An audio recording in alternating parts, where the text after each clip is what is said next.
Olá, de volta, episódio 55, eu sempre erro o número, mas deve ser 55.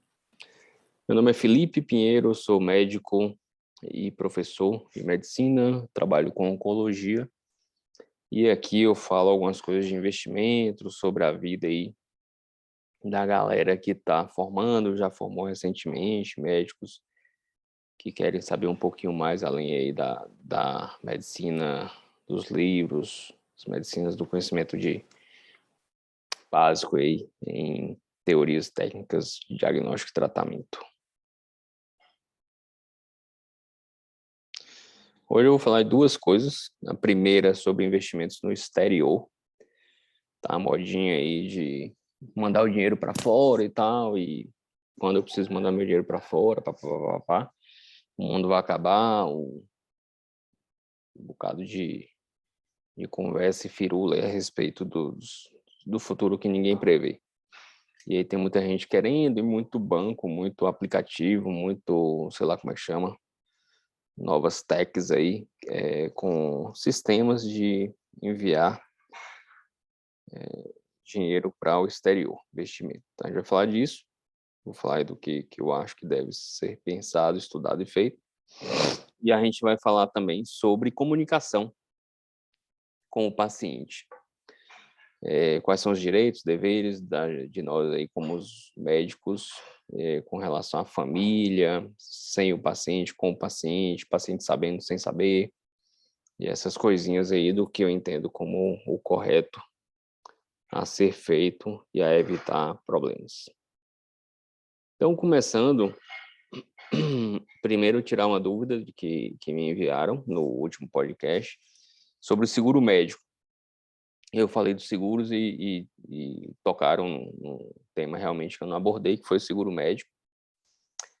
Eu sou oncologista e nos estudos econômicos, financeiros e técnicos de seguradoras, tanto nacionais quanto internacionais, oncologista está aí entre os últimos, se não sempre o último ou penúltimo ali, na casa dos últimos especialidades a serem processadas. Geralmente eles abordam 30, 40 especialidades médicas e a oncologia está lá no final. Motivo para isso existem diversos, o que a maioria fala é que o que inibe processo médico é a relação médico-paciente, e o oncologista, assim como algumas especialidades mais próximas, fazem uma excelente relação médico-paciente, normalmente, por ver muito paciente, ver semanalmente, ver 3, 4 vezes no mês, acompanha no internamento, acompanha em casa, acompanha no consultório. Provavelmente essa é a teoria por trás aí de por que a oncologia é uma das menos processadas. Diante disso, não é uma coisa rotineira no meio da oncologia ter seguro médico contra processo. Seguros grandes, né? Seguros de seguradores e tal, normalmente não tem. É diferente de especialidades que mexem com tecnologia, com procedimentos, com exames de imagem, por exemplo, com laudos com patologia, laudos de exames processuais. Provavelmente, por serem especialidades que estão encabeçando as técnicas cirúrgicas, procedimentos e laudos, encabeçando as especialidades que trabalham com isso, a lista de processos médicos dos Estados Unidos e aqui no Brasil, essas especialidades discutem mais isso, né, a questão do processo, seguro médico, etc. Eu acho que é interessante, seguro médico é uma coisa interessante. E aí a pessoa tem que julgar se é factível financeiramente fazer ou não. Eu já estudei alguns seguros médicos, já fiz alguns, e é relativamente barato dentro de um seguro. Por exemplo, você coloca o valor do seu carro e, sei lá, um carro de 100 mil reais, você vai pagar 3 mil reais, 4 mil reais de seguro no ano. Mais ou menos, né? Não lembro ao certo, mas mais ou menos isso. Uns 100 mil reais, você paga uns 3 mil de seguro ao ano. se você for para o seguro médico, conta, processo, etc., geralmente, quando eu olhei, valores de processo de até 500 mil, se não me engano, se você pagava R$ 600 no ano, R$ 1.000 no ano no máximo, então não é um seguro exorbitante. Normalmente, outra coisa que você tem que avaliar é se a empresa que você trabalha como médico tem seguro para esse tipo de processo. As empresas normalmente têm seguro médico para a empresa em si e para aqueles que atuam dentro dela.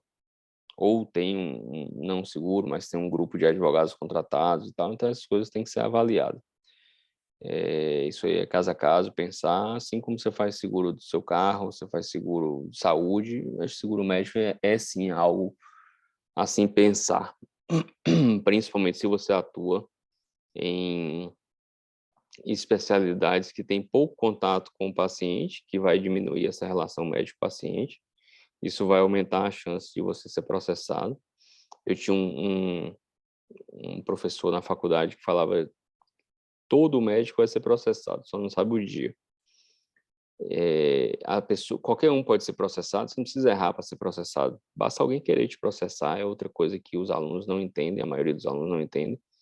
Quem é processado não necessariamente errou. Quem é processado, simplesmente a outra parte julgou que você fez algo errado. Aí você vai tentar provar que você não fez algo errado. Então, ser processado não é o fim do mundo, no sentido que muitos estudantes, recém-formados e residentes se desesperam com a questão quando recebe um processo, quando é chamado para depor no CREMEB, tal, e isso é muito da ideia de que, poxa, ser processado é meio que já coloca a questão da culpa no meio, fez algo errado, não necessariamente, né? Não necessariamente.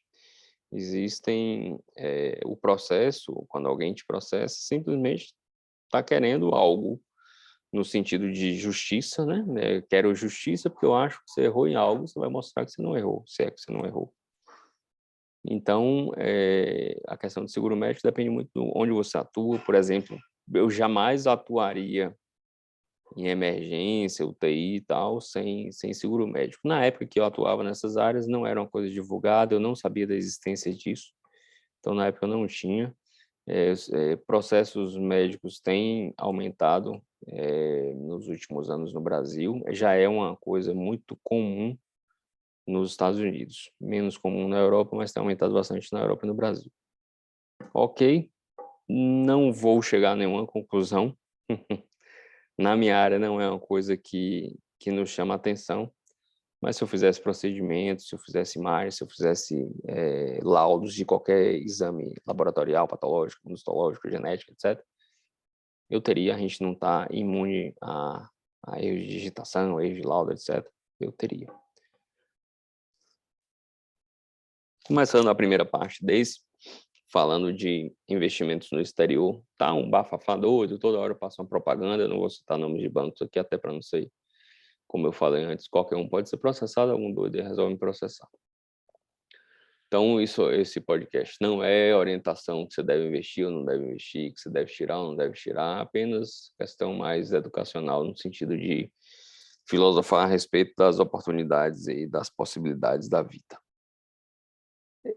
Tá tendo uma porrada de propaganda de um bocado de empresas com relação a transferências de recursos financeiros para o exterior, movido provavelmente pela questão da política desse ano, aproveita o bafafá, a falação, e aí quer te estimular a mandar para fora todo o dinheiro, transfere tudo, sai correndo, etc e tal.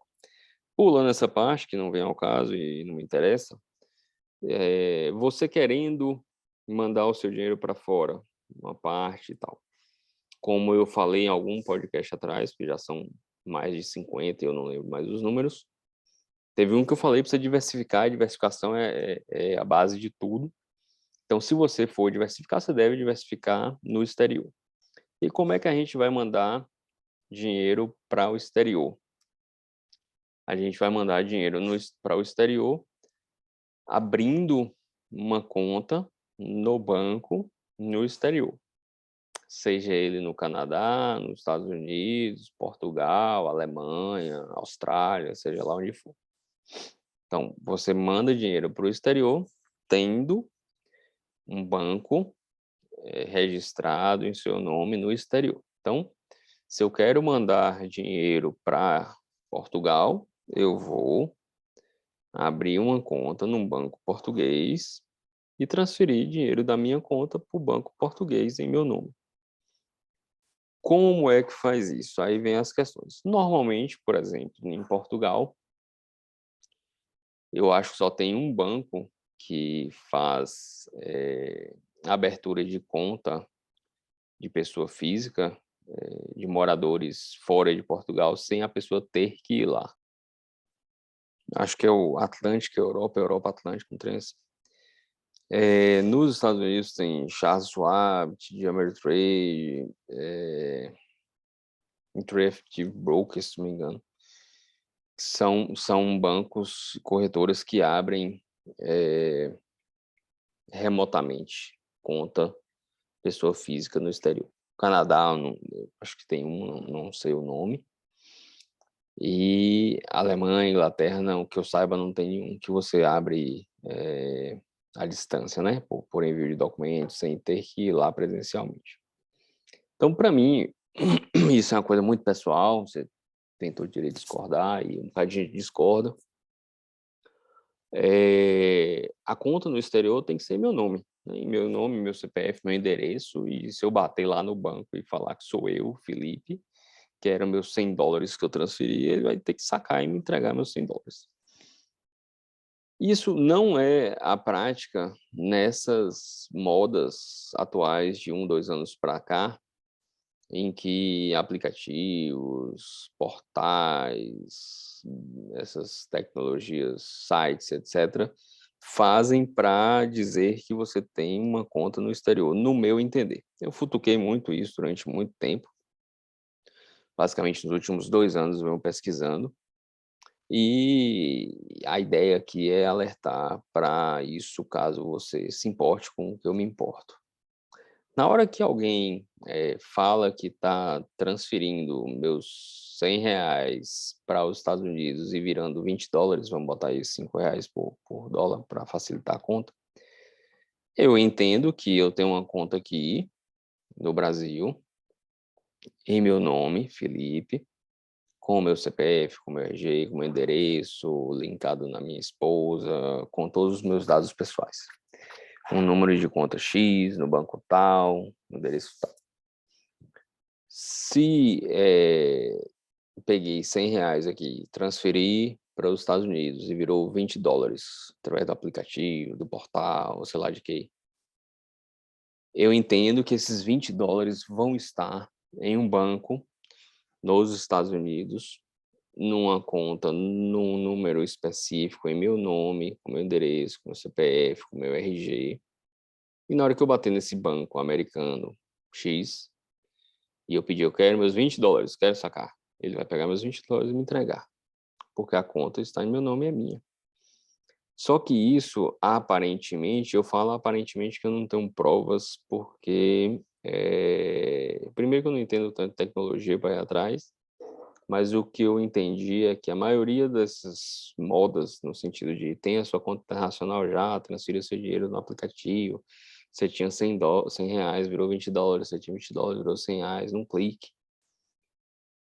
O que eu futuquei e acabei concluindo é que essas contas simples e práticas não estão em meu nome lá. Eu fiz teste, eu abri várias contas em vários desses lugares, enviei dinheiro, resgatei dinheiro, tirei dinheiro e tal. E tudo funcionou direitinho. Coloquei aqui R$ 100, virou $20, $20 virou R$ 100. Transferi para minha conta aqui no Brasil de volta quando eu fui fechar tudo, que eu fechei tudo já. Tudo funcionou direitinho, até que eu tentei algumas coisas mais complexas, e vamos lá. A primeira foi transferir, quando esse dinheiro estivesse lá fora, nos Estados Unidos, para outros bancos dos Estados Unidos. E pelo menos 3 não aceitavam as transferências e não diziam a razão. Então, limitava a transferência do que tinha, esses $20 que estavam em minha conta no exterior, só podia ser transferido para minha conta no próprio banco, aplicativo, no Brasil. Então, meus $20 eu só conseguia transferir para cá, de volta para mim e daqui para meu banco, outro banco no Brasil. Então, uma primeira limitação importante. Depois eu tentei, em alguns também, transferir direto de lá. Por exemplo, tá meus $20 lá nos Estados Unidos. Transferir para meu banco aqui, Banco do Brasil, Banco Bradesco e tal. Pagando as taxas, pagando tudo, tal, eu quero transferir lá. Não ia, sempre dava erro. Isso permaneceu durante mais ou menos 2 ou 3 meses, dei tempo, entrei em contato com né, as ouvidorias, os negócios. Nada funcionava. Sempre falava que estava com erro, que ia corrigir, etc. e tal. Então, outra limitação. Não adianta eu ter um dinheiro no exterior que eu preciso ligar para alguém para transferir para minha conta no Brasil. Então, se o aplicativo der problema, vai vir para mim só quando alguém deixar. Tem que ter autorização pessoal, de forma prática, isso é muito ruim, muito ruim. Outra coisa que aconteceu em 4 dessas empresas que eu testei, eu pedi o meu cartão, não cartão de banco, eles adoram anunciar que tem cartão de banco, cartão de débito, cartão de não sei o quê. Eu pedi o número da minha conta no exterior. Eu quero o endereço lá, qual é a cidade dos Estados Unidos, a rua, o endereço que esses $20 estão. Se eu for lá, com que gerente eu falo, com quem que eu procuro, quem é lá que está, qual é o nome da conta. Nenhuma dessas empresas me enviou o endereço, o número da conta em meu nome. Algumas tentaram enviar umas contas e, na verdade, as contas eram de empresas grandes, tipo uma conta geral. Outras sempre dava erro e nunca me enviava. Então, eu não entendo isso como um investimento no exterior. Uma coisa que fica travada, você só consegue devolver para você mesmo através de um aplicativo que é só da empresa X, que se o aplicativo sumir, você não tem nada, ninguém, nem um pé do caboclo para chorar. Então essas coisas todas eu faço o teste e já contei aqui sobre os testes do Bitcoin, que é outra história completamente diferente. Mas eu acho que assim, a gente trabalha, sua e nosso dinheiro tem que ser bem cuidado. Ah, mas estando num banco, por isso que eu falo que é muito pessoal. Você está no banco, com seu endereço, com seu nome, alguém pode, tudo pode, né? O banco pode explodir, falir, quebrar. O fundo garantidor, tanto americano, que é tipo um fundo garantidor, é parecido com o daqui. Pode não pagar, pode pagar, não interessa. Mas eu não quero confusão, então eu vou procurar lugares mais confiáveis, maiores, etc., com menos entraves. Outra coisa que aconteceu em uma dessas plataformas, eu tentei fazer alguns investimentos, pegando esses $20, $40, estava lá, comprar uma ação, comprar as ações e tal. O que que acontecia? Eu percebia que tinha um delay grande entre a plataforma das ações, valores de ações, no, nas plataformas específicas desses aplicativos aí, com plataformas maiores de home broker. Então tinha uma desatualização importante. Isso sim, essas desatualizações até tem várias queixas na internet sobre elas, vários documentos e tal rolando. Porque essas atualizações, para quem investe em ações e tal, isso é bem, bem, bem desastroso, né? Você compra um negócio achando que está um valor e está outro, ou para mais ou para menos. Então, com todas essas coisas, a ideia do podcast é alertar você que está começando a trabalhar, está começando a investir, juntou o dinheiro e está esse blá blá blá todo aí de questões no exterior. Cheque direitinho se está no exterior, cheque direitinho onde é que está o seu dinheiro, qual é o banco, qual é o nome da sua conta, onde é que está logado, qual o documento que você tem que comprovar que esse dinheiro está lá.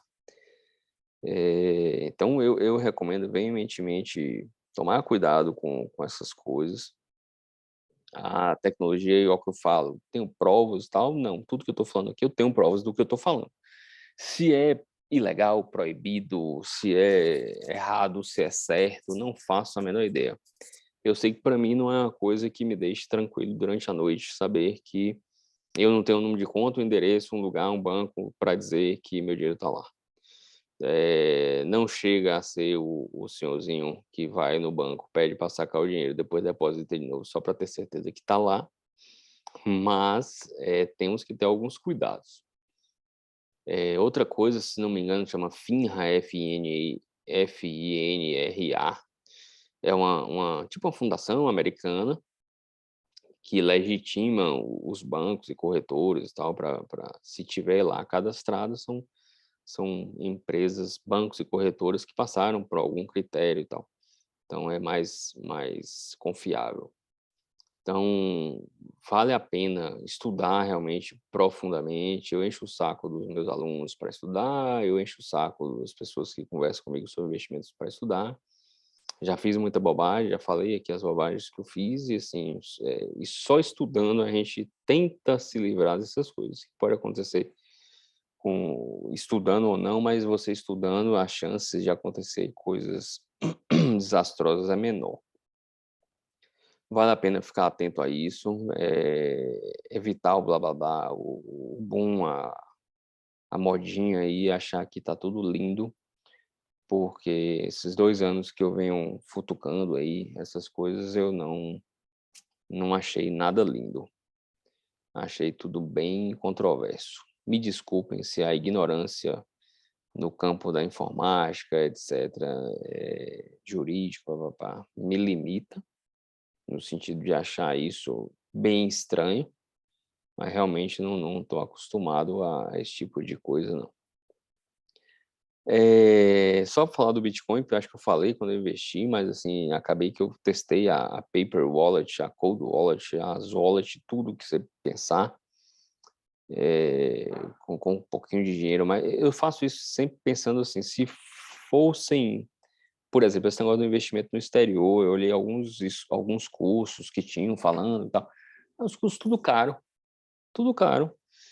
Com R$ 50 você faz um teste desse para lá e para cá, para lá e para cá, e joga para lá e joga para cá. Então, assim, com Bitcoin foi a mesma coisa, eu sempre penso que eu estou aprendendo. E como se fosse tomando um curso. Se eu fosse pagar um curso, eu pagaria R$ 100, 50 para aprender, eu pagaria poucos baratos, R$ 200, pagaria. Então, com Bitcoin, eu testei lá essas carteiras todas, e o que eu cheguei à conclusão? Para mim, Felipe, não dá. Não tem condições de ficar com um negócio de pedaço de papel. Quem disse que eu sei cadê o outro? Eu peguei, tem a senha, né, do Bitcoin, quem entende lá. A senha lá de 20 palavras em inglês, tal, totalmente aleatório, você não tem noção nenhuma das palavras, quem cria o sistema. E aí, eu separei as 20 em 2 grupos de 10 no papel e tal. Quem disse que eu sei? Não faço a menor ideia. Já procurei tudo quanto é canto, então não dá para botar dinheiro no negócio, pedaço de papel sumiu, eu tô lascado, entendeu? Então, assim, perdi lá R$ 200, que hoje devia estar valendo 70, e aprendi, valeu, para mim valeu, assim, é como se fosse um curso, tomei um curso, Bitcoin não é para mim, não é para mim, no sentido de uma coisa disruptiva, no sentido de ter um paper wallet, um cold wallet em casa. Porque se for para deixar no banco, lá no, sei lá, não sei o que do Bitcoin, você entra, clica e compra, aí deixa no banco mesmo, normal, não precisa de nada disruptivo. A Bitcoin é para outra conversa.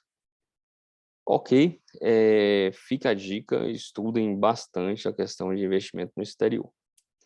Para a galera aí que formou, está formando, estudante, desculpa, essa segunda parte também foi um pedido de um seguidor, para falar um pouquinho sobre as relações, né, de comunicação entre nós médicos, a família e os pacientes presentes ou ausentes. Também, e como tudo desse podcast, em todos os podcasts que eu falarei, é uma opinião própria minha. O que eu vou falar aqui é muito o que eu pratico no dia a dia.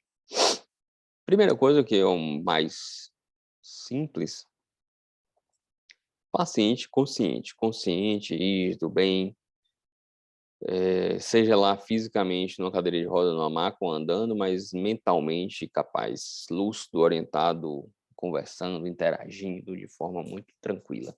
sem dúvidas, de sua capacidade mental, de sua capacidade psíquica.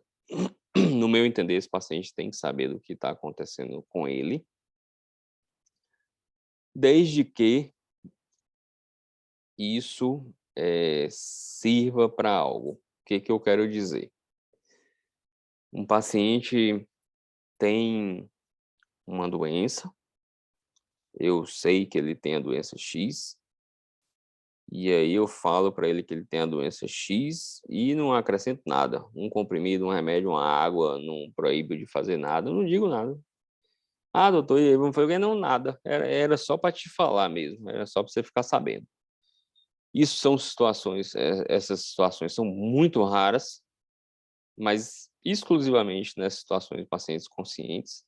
E aí vamos dar nome aos bois, vamos supor, um paciente tem um câncer intratável, que não dá para fazer absolutamente nada mesmo, nada, nada, nem cuidados paliativos, paciente mora numa zona rural erma, ele só consegue vir aqui a cada 3 meses, ele não tem condições sociais, não tem condições econômicas, não tem condições de apoio local, e fizeram um esforço hercúleo para achar um jeito de passar em uma consulta, e aí você vê lá que tem uma maçaroca gigantesca no pulmão, por exemplo, e que não tem, que tem muita probabilidade de ser um tumor. Mas ele não vai para a biópsia, porque ele não aguenta a biópsia, ele não tem condições físicas, de realizar uma biópsia, ele não tem condições de ser tratado. Ele tem que realmente ser tratado, quando eu falo não tem condições de ser tratado para a doença, mas tem que ser tratado como pessoa no sentido de conforto, controle de dor, essas coisas todas. No meu entender, você não precisa dizer para esse paciente que provavelmente ele tem um câncer, você sem biópsia, sem saber nada, para passar remédio para dor, para dar conforto, para orientar a família sobre escara, sobre cuidados em casa, sobre alimentação, nada disso, não precisa. Eh, Se isso for uma coisa que traumatize o paciente, sem nenhuma justificativa para nada, porque a gente sabe que, infelizmente, palavras como câncer, diálise, Alzheimer e outras doenças chocam o paciente.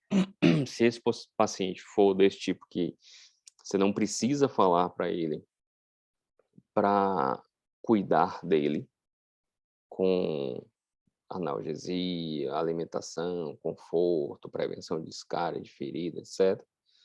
É a única possibilidade de eu vejo de não falar. Isso se o paciente não pedir. Eu sempre pergunto nas consultas se o paciente quer saber tudo sobre a sua enfermidade, sobre o que te traz aqui. Primeiro a gente pergunta, né, aqueles velhos, orientações Spikes, o que que você está sabendo, por que veio aqui, lugares confortáveis, vai seguindo a sequência, pergunta e tal, e vai chegar num pergunta se ele quer saber tudo e tal. Até hoje, todos que eu perguntei, quase absolutamente todos que eu perguntei, mais de 98% querem saber as coisas. Vamos botar aqui dos 2% que não querem, um já sabe. Ele não quer ouvir de novo. E muitas vezes os familiares, acompanhantes, cuidadores acham que o paciente não sabe nada. Eu costumo falar, a gente fica velho, não fica oligofrênico nem burro. Então não é porque está com 70, 80 anos e um pouco de hipoacusia, ouvindo um pouco menos, vendo um pouco menos, que virou um oligofrênico. O cara tem 70, 80 anos de vida, ele sabe o que é doente, sabe o que é saudável, sabe o que passa por ele. A maioria sabe sim. E aí, desses 2 que não querem saber, é porque um já sabe ou mais. E tem é isso, a raridade, não me lembro agora de nenhum, por exemplo, dos últimos meses, sei lá, anos aí, que me falou que não queria saber. Todos querem saber. A gente quer se preparar, para as coisas da vida. Então, com o paciente lúcido, orientado, eu sempre pergunto, a maioria vai falar que quer, e a gente vai conversar de forma muito tranquila. E aí vem muito um trauma já de tempos, não meu, entendo que da comunidade paciente, entre aspas, todos nós somos pacientes, eh, de ficou triste porque falou que tinha câncer, se deprimiu porque falou que é para diálise, ficou mal porque falaram que ela tem um aneurisma, tal. Tenho quase 18 anos vivenciando oncologia ou mais, se colocar o tempo de estudante vai bem uns 20, vendo pacientes oncológicos, quase diariamente. A minha percepção é que esses que ficaram mal, não ficaram mal pela simples noção de saber o que tem, mas sim da forma como foi falada, da falta de empatia, de cuidado na hora de falar. Não somos perfeitos e de vez em quando vai sair errado, mas temos que ter cuidado nas informações, cuidado com as palavras, cada vez mais cuidados com as palavras, na hora de informar isso a um paciente com doença grave. Mas penso sim, sempre deve ser informado da melhor forma possível, passando todos os parâmetros, sempre tentando levar para o lado positivo. Ontem atendi um jovem de, se não me engano, 35 anos, 38, algo dessa monta, e que ele fez um teste, eu não vou entrar em detalhes, que a gente mora numa cidade relativamente pequena ainda, fez um teste para saber se usar ou não um tratamento, se precisava usar um tratamento a mais, né? Quimioterapia a mais, chamada adjuvante. Você trata o paciente cirurgicamente e você avalia se ele vai precisar fazer quimio ou não depois, para ver se ainda precisa ou não a cirurgia suficiente. E aí esse teste veio dizendo que não precisava fazer quimio. Joia, ótimo, fantástico. Só que no mesmo teste, com o mesmo resultado, a gente inferiu que ele tinha uma síndrome genética e que ele precisava ser acompanhado durante a vida, com alguns exames a cada 1 ou 2 anos, e que poderia aparecer outros tumores nele, mas que, acompanhando direitinho, nada impediria dele ter uma vida normal. Esse paciente ficou muito abatido. Ele foi só para consulta, ele esqueceu completamente a questão do ponto positivo de não fazer quimioterapia, do ponto muito positivo que com esse teste que ele fez, taxas de cura dele da doença beirava 97% de cura do que ele teve, ele já tinha tido um tumor, e já tinha sido operado, e já tinha ficado bem, recuperando bem na cirurgia. Esqueceu tudo que foi de bom e focou: "Eu tenho uma alteração genética". E aí a consulta durou mais ou menos 1h10, a gente ligou para a irmã apareceu no final da consulta, e ele saiu melhor, mas você tem que se esforçar para mostrar para esse paciente que ele provavelmente ganhou mais naquele momento do que perdeu, no sentido de que a síndrome já estava lá, a gente não ele não recebeu agora, ele já vivia com ela há 33 anos, 35, sei lá. E vai viver muito mais e vai apenas acompanhar. A gente conseguiu detectar algo que ele acompanhando não vai diminuir a vida dele. Você tem que levar sempre para o lado positivo. Não dá para falar para o cara: "Tá com câncer, força aí, um abraço. Tá com a síndrome, é isso mesmo, aí é da vida, tchau". É bizarro, aí é bizarro demais. Então, precisa ser positivo, precisa. Também não dá para enganar os pacientes. Eu acho, de tremenda falta de respeito você virar para um paciente que tem uma perspectiva curta de sobrevida, de vida, e falar que está tudo em paz. O cara tem direito de programar sua vida, de avaliar suas prioridades, de rever suas prioridades. Então, você tem que ser sincero, sem ser duro demais, sem ser, sem empatia. Você tem que passar as coisas de forma calma, tranquila, mas tem que passar. Então, isso para os pacientes conscientes. Os pacientes inconscientes, que foi realmente o que foi perguntado, mas eu tinha que fazer essa abertura dos pacientes conscientes, pacientes inconscientes, pacientes que passam pela primeira vez já com uma doença neurológica grave, limitados psiquicamente, ou já têm doenças prévias e descobrem doenças graves depois, mas são incapazes de gerir sua própria vida, tem cuidadores, familiares que fazem isso por eles, ou por questões da própria doença, por exemplo, um tumor cerebral gigantesco, com alterações neurológicas importantes, ou por doenças prévias, neurológicas ou psiquiátricas, ou limitações já congênitas de nascença, e que os outros vão tomar decisões por eles. E aí, para mim, assim, se você chega a um ponto em que você está recebendo a notícia e conversando e tal, e o paciente não tem condições de decidir por ele, você vai conversar de forma franca com o seu responsável legal.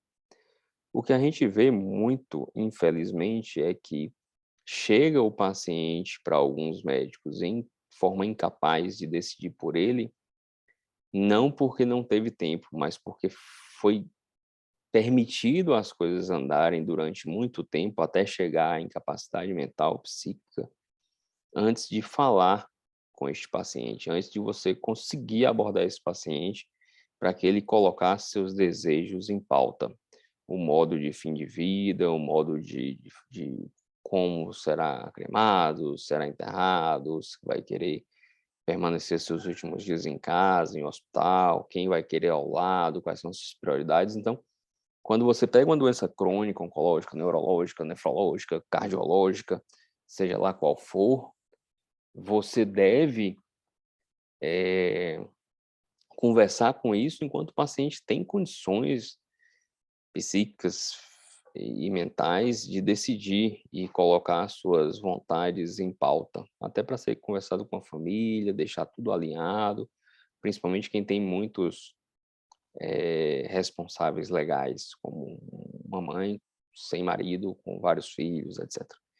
Então, esse é meu modo de pensar. Eu não entendo que as realidades da vida, da doença, fazem mal para o paciente. Os pacientes vão acabar sabendo da doença. A doença, quando a gente tem que falar esse tipo de coisa, geralmente são doenças graves.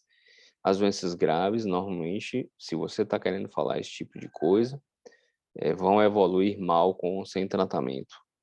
Então você deve ser franco antes que ele descubra sozinho, porque ele vai descobrir sozinho.